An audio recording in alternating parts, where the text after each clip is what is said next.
Today in Flex in the City, we talked with Jakob Drzazga, Scaling Fund CEO, a serial entrepreneur and real asset manager with on scaling the financial industry through passion, belief, and purpose. All that happening right now in Flex and the City. Hello, everybody. This is Rachel Treese for Flex in the City, and I'm absolutely thrilled to be in Berlin today. And I'm with Jakob Drzazga, who is the CEO and founder of Scaling Funds, which is a very exciting project. Jakob, pleasure to have you on Flex in the City. Thank you for joining me. Thanks, Rachel. Thanks for having me. Yeah, and your name, Drzazga, I have to admit, I did ask you beforehand to help me pronounce that name. It's a Polish name, isn't it? So tell us a little bit about your background. Yeah, it is a Polish name. So I was born in Poland, lived there for 2 years when at this point my parents decided to move to Germany. And ever since I'm living in Germany with some small interruptions, maybe in Chicago. But yeah, this is where I'm coming from. So I'd love to hear a bit about your story and how you came to be doing what you're doing. And in particular, I'm interested about the Chicago story. So could you tell me and the listeners a little bit about how that happened? Yeah, absolutely. So maybe I start with where I'm now, and then basically tell you a little bit of how I came there. I'm Jakob. I'm 34 years old. I'm the CEO and founder of Scaling Funds, as you mentioned, Rachel. What we are doing is we are doing an investor management platform for private markets, unlisted investment funds, so alternative investment funds, basically. The stories, maybe I start with Chicago because this is a great story to start with. So after my school, I did some social services in Chicago, working in the soup kitchen and the homeless shelter for about 1 year. And this is where really I started to have a passion for real estate. So there's a fair bit there, isn't there? There are quite a few skyscrapers in Chicago, that's for sure. Loved it. So in the summer months when you're at the beach and you look back and see the skyscrapers, the Sears Tower, the John Hancock Tower, Lake Point Tower, it's just beautiful. And this is, it was a very intense time for me back then in Chicago. But I always saw the discrepancies of buildings. On the one side, we have the beautiful skyscrapers, but on the other hand, also the way of building real estate in the States is way different than you do it here in Europe. Okay. So that was very interesting. This is where I started. But is that where your passion for real estate was ignited in Chicago, I guess? Yeah, that's right. That's right. It was very early. I was 19 back then. But then I went back to Germany, started studying industrial engineering and management. And at this point, also the financial crisis started in my second year. Okay. This is where I really got into, how finance actually works. So got into mortgage-backed securities, how banks operate, credit default swaps, all these, collateralized debt obligations. And the interesting part was about that the fundamental asset behind the financial crisis was actually the real estate, wasn't it? Absolutely. Yeah. Which I, developed a passion for.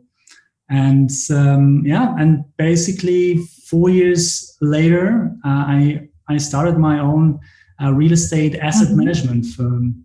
Wow! And so what happened? How did you come to create Scaling Funds? What was it? What was it that drove you to do that? Yeah, so as I said, I started my real estate asset management and basically invested in impact projects around Germany, which also was great to have a little bit of a background on the valuation of real estate, and which I got really into the detail during my studies. And then at one point in time, I said, okay, it's great that I'm doing all these real estate projects, but I need to grow a little bit further. And in a big company, it's very easy to grow. You just, you start as an analyst, you work your way up until you in 10, 15 years, maybe end up at the board position. But as a founder of an asset management company, the only way to grow and to also grow personally, not only as a company, is to grow your assets under management. So this is where I decided to create my own real estate fund, and this was actually the breaking point for me, because by trying to set up this fund, I hit basically two roadblocks, which I wanted to solve or get a solution for. And this was, on the one hand, not having to use fax, letters, and phone on a daily basis, because I found it just highly inefficient. And the second point was on transparency, because as a fund manager, you don't always communicate with your investors directly. You are trusting your fund service providers that they onboard your clients in a very efficient way. And mostly as a fund manager, you're only having limited access to this onboarding process. So this was something which I thought, like, hey, there needs to be a solution which can actually help with that, help with creating less of a paper trail and bring it digital, and also create the transparency between LPs, GPs, and fund administrators, transfer agents, custodians, and all these players which are playing a crucial part in the fund industry. And this is where I decided to really start scaling funds. And at the beginning, you won't believe it, but I thought that it's possible to do the fund and the software company at the same time. But pretty quickly I realized, okay, it's not possible. I need to start focusing on really something which has the most impact. And I decided, of course, for scaling funds, and been doing this since 2017 and 2018 now. Wow, congratulations. So if you were to explain in really simple layman's terms what scaling funds is all about, how would you describe it to this whole ecosystem that we have listening to this podcast today? I would explain it the following way. Everybody who wants to own a fund or is an investor in a fund needs to be in a shareholder registry or a debt holder registry. So this is the fundamental part, and this is what we are digitizing. With us, you have a single source of truth, and this single source of truth is mathematically provable. So it's not a siloed database somewhere at this fund service provider. It's something where everybody has access to, and it changes with the shareholder registry in real time.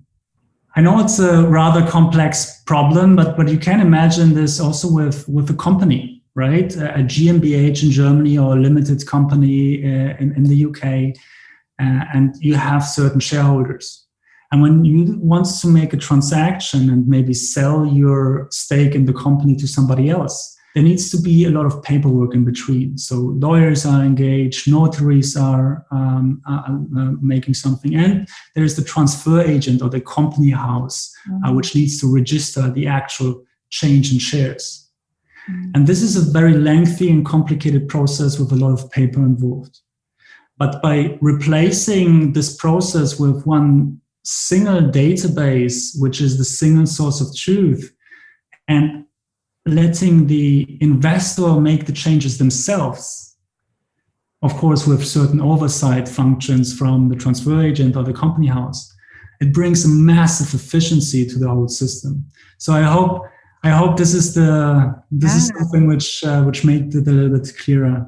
Thank you. And I love the phrase single source of truth. That's very, very powerful. So talking about being powerful, obviously, as you know, Jakob, Flex in the City is all about leadership. So I'd love to know, in your own career and in your own journey, is there a leader or some leaders that have inspired you to maybe do what you're doing today? Yeah, absolutely. I mean, we are a tech company, and I've had a lot of people in my personal network which were mentors for me. But the three biggest role models I had was the big tech guys. Mm-hmm. So Steve Jobs, Elon Musk, and Jeff Bezos. They really inspired me to do what I'm doing today. And when you look at the different traits of these three leaders, what is especially interesting to me is from Jeff Bezos is the day one versus day two theory. So the day one where companies innovate and try to change, and the day two is when they are stopping the innovation and basically getting into stagnation. And Jeff Bezos always said that they've been since the beginning over 20 years in the day one phase. And this is something which I always uphold also within scaling funds, making sure that we are not in a comfortable situation where we think, we don't need to change. No, it's always, change is always needed because the market evolves. Also, just very briefly on Steve Jobs, I like his visionary part. So he painted a lot of visions and how things will work in the future. And this is something which I also adopted in my part on being a leader in scaling funds and trying to really take the vision and broadcast it to the whole organization. And then lastly, of course, Elon Musk. Everybody told him that he will never be able to go to Mars and set up a colony. And probably 10 or 15 years ago, people still laughed at him. But right now, he's launching rockets even for NASA. So he's definitely going to make it. Absolutely, it's about being brave and courageous when you're an entrepreneur and a leader in that space. And you and I have had a couple of conversations, haven't we, Jakob? And I love your authentic leadership style, and I know that you've managed to attract some really seasoned C-level people from the financial services industry at large. So what would you say you really stand for as a leader, and what does your organization stand for in terms of its culture and how it operates? Yeah, so our culture is, has its fundamentals in our values. Values is something which is very, very important for us. Our values, for example, are sustainability, client obsession, ownership, leadership, so being a role model, and innovation, data-driven innovation. And this is something which, we always uphold. We are very transparent company within. So we uphold the values. We admit mistakes to one another when there are mistakes made, because everybody make mistakes, and when you share it, there is also a learning curve within the whole organization, which makes you better faster. I'm very fortunate that we and our way of dealing with these values and how we do things attracted a lot of leaders from the industry. So this is great. Absolutely. And what is it that really?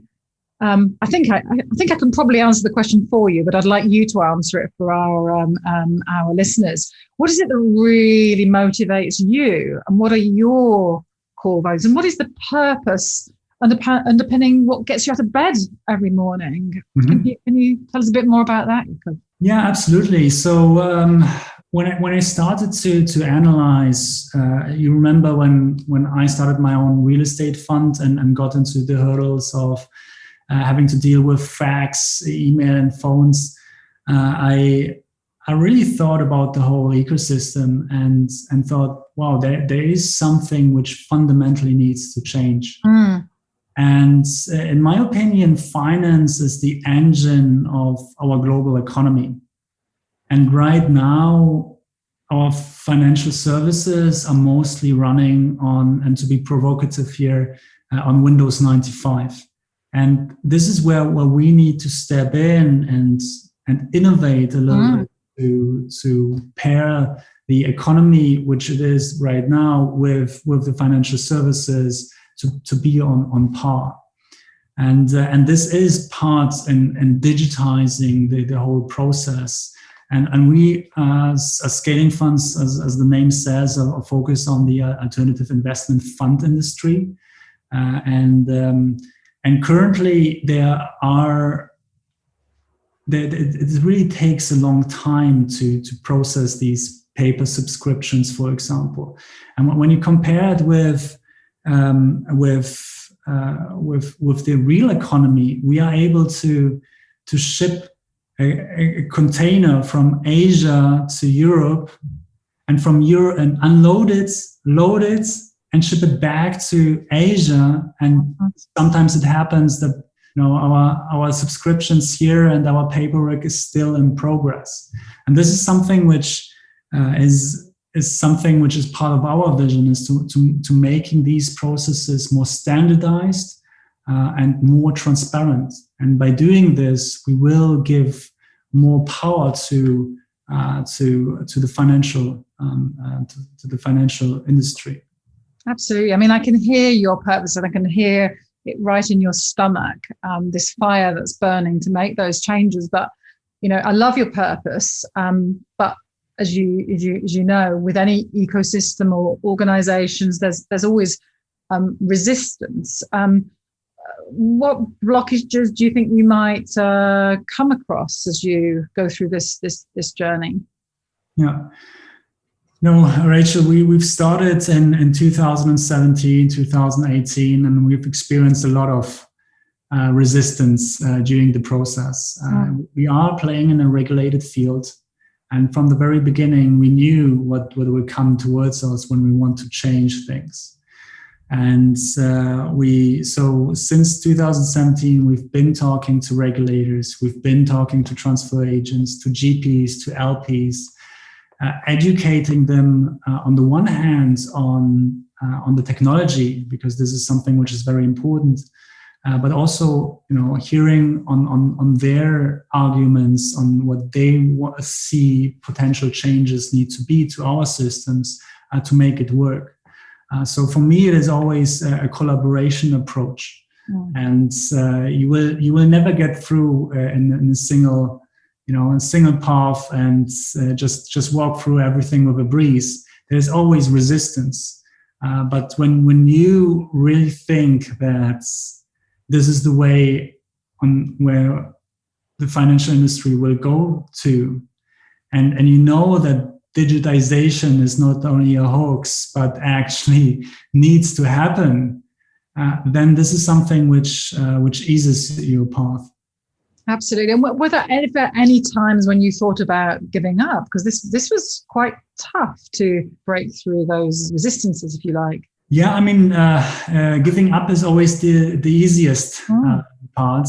In my way, I always, giving up on your beliefs is something which is something not easy. And when you really believe in the changes and that everything will go into in this way and be digitized, having securities on a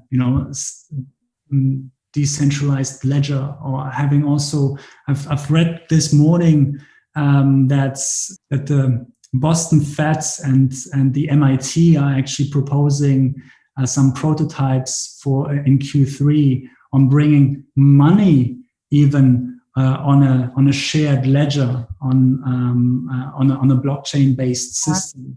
And this is something which always encourages you to go further. Because when you have, in the end, not only securities on a single source of truth, but also money, which is which will be given out by central banks around the world, and being able to interchange these, it's something very powerful. And this is the vision which we are thinking about in the next 5 to 10 years. And a lot of people are working on this shared vision, and it's more or less of a movement which which I'm very happy to be part of. Absolutely.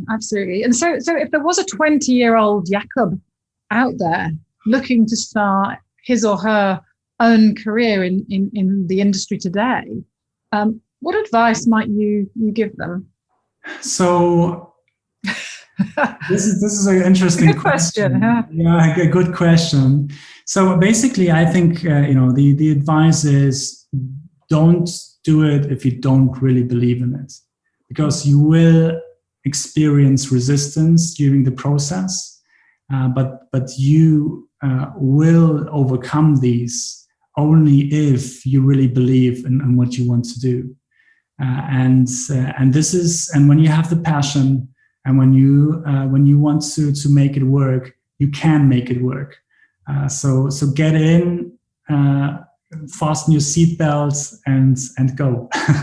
Oh, I like that. That's a great phrase. Thank you for that. And so I know, because I'm an entrepreneur at work as well, that it can be very consuming. But is there something that you do outside of work, or are you a workaholic? Yeah, it's. I think every entrepreneur is somehow a workaholic. I love to work. I love to see progress in what we are doing. Getting from the first client to the second client to the 10th client, working with more regulators, getting from a small transfer agency to a bigger one, and widening your network. This is something very fulfilling for me. So work is definitely a big part of what fulfills me. But obviously, family is something which I really love to spend time with, and some sports. Sports is very important. I always tell to everybody I'm speaking to and who's the same work driven as I am. I always say, don't forget to work, especially in these times where we only sit in home office most of the time. It's important to get out, to move, and to free up your mind. Yeah, and you like sports, I understand. Yeah, absolutely. So tennis is one of my favorite sports. But I've been doing everything. So I snowboard, I ski. I played beach volleyball a lot during my university times, and athletics during my school time. So I'm always motivated to do some sports. And who's your favorite tennis player of all time? Of all time, this is difficult, but I will stick with Nadal, actually. And I have to say, he's sometimes to somebody who isn't involved too much in the sport, in tennis. He might seem aggressive on the tennis court, but when you speak to him, or when he gives interviews, you see that he's in the ground up, he's a very humble person. And this is something which I really love. Absolutely. And I think that is you in a nutshell. So I can really hear your authenticity, your purpose, your passion, and your belief. So thank you for sharing your story, Jakob, on Flex in the City. It's been an absolute pleasure having you here. And we look forward to following your journey as you change the financial services industry. So thank you very much. Yeah, thanks, Rachel, for having me. You just listened to Flex in the City. Catch us on our next episode.